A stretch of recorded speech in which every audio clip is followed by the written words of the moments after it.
Unlocking the full potential and recognizing talent of employees is very key when it comes to driving success and growth within an organization.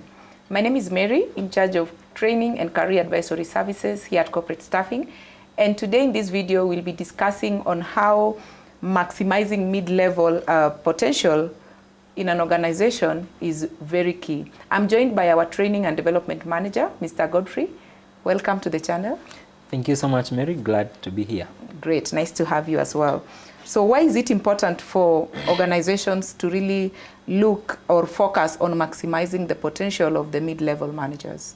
Thank you, Mary. So mid-level managers are very critical in any organizations because this is the team that is driving execution of any strategy that the business could be working on.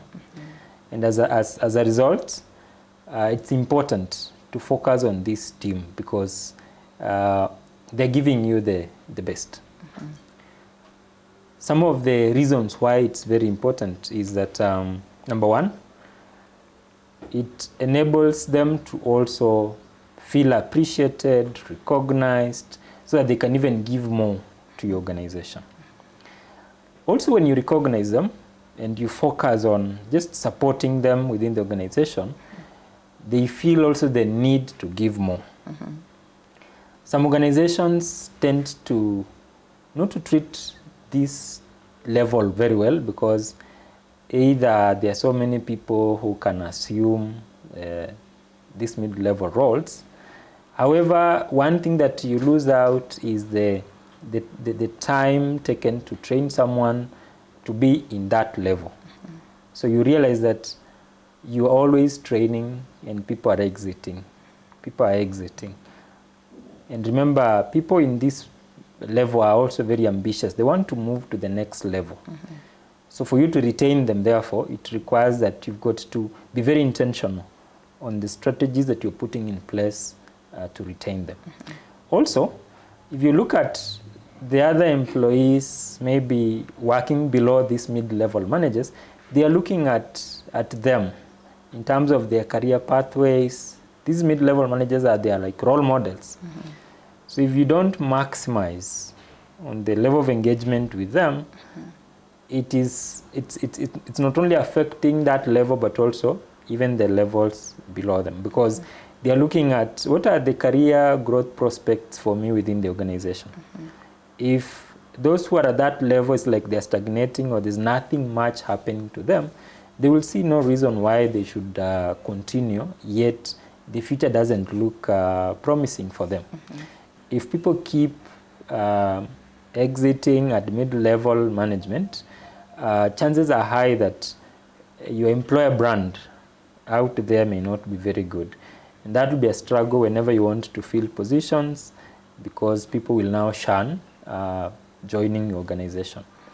If you're looking at just motivating the entire organization generally, this is the team to critically focus on because they are normally the link between the people executing, the juniors, and then the management who are the decision makers. At this point, you're looking at the team that breathes life into the strategy because they make it make sense to the juniors in terms of executing. And they also now communicate back to you in terms of which strategy that you've proposed is working and which one is not working, where can we improve, where can we change. So it's a very critical team in my tech.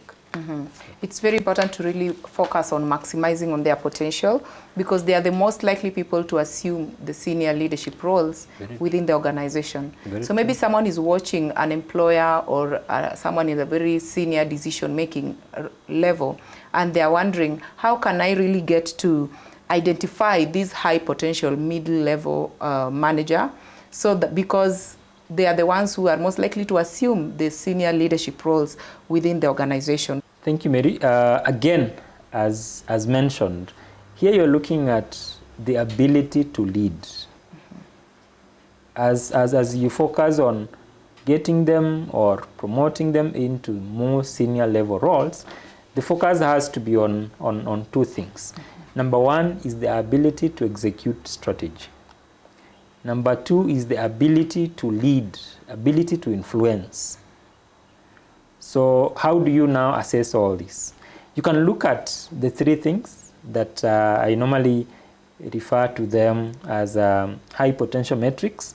One being the level of engagement. How committed is this mid-level manager to their department, to their work, to their team members that are working under them? So level of engagement is very critical. Do they care what is going on in other departments other than their own? Because if they are going to go to the next level, it means the scope is going to get broader. So you want someone who has an understanding and the willingness also to just put their feet into it and get hands dirty to do the work. Level number 2 is we're looking at aspiration. Do they aspire to go to the next level? Because someone could be very comfortable, contented with where they are, and they're not willing to even move to the next level for different reasons. Sometimes the pressure is higher up. Sometimes people feel like they were only promoted because of either performance or because of their age or because the organization provides that when you get to this level, you have to move to the next job category. So again, this person may not be the best person in senior level management as much as they've met maybe the chronological metrics. Or they are performing. Exactly. So aspiration is another critical element to focus on. And lastly, the ability to also execute strategy at the same time, ability to deal with people issues, to deal with other employees, to deal with people matters. Remember this point, he's someone who is still going to connect between the decision makers, people above them, the board, the CEO and the likes, and making sense to now everyone else who is working below them. So those are the things that I would recommend. Great. Thank you so much for sharing with us. Thank you so much. As you have heard, these mid-level managers or people who are in the mid-level in their career within every organization, they are the ones that have the full potential of getting into senior management or taking up senior leadership roles. So it is very important to really get to recognize their talent, get to build on their capacity so that when there is an opportunity to take up the senior leadership roles, we are having the right managers or the right directors on board. Corporate Staffing Services endeavors to walk this journey with you, and the link below will give you more tips on how best you can be able to build or maximize on the potential of mid-level professionals. We look forward to having you in the next video. Thank you so much for watching.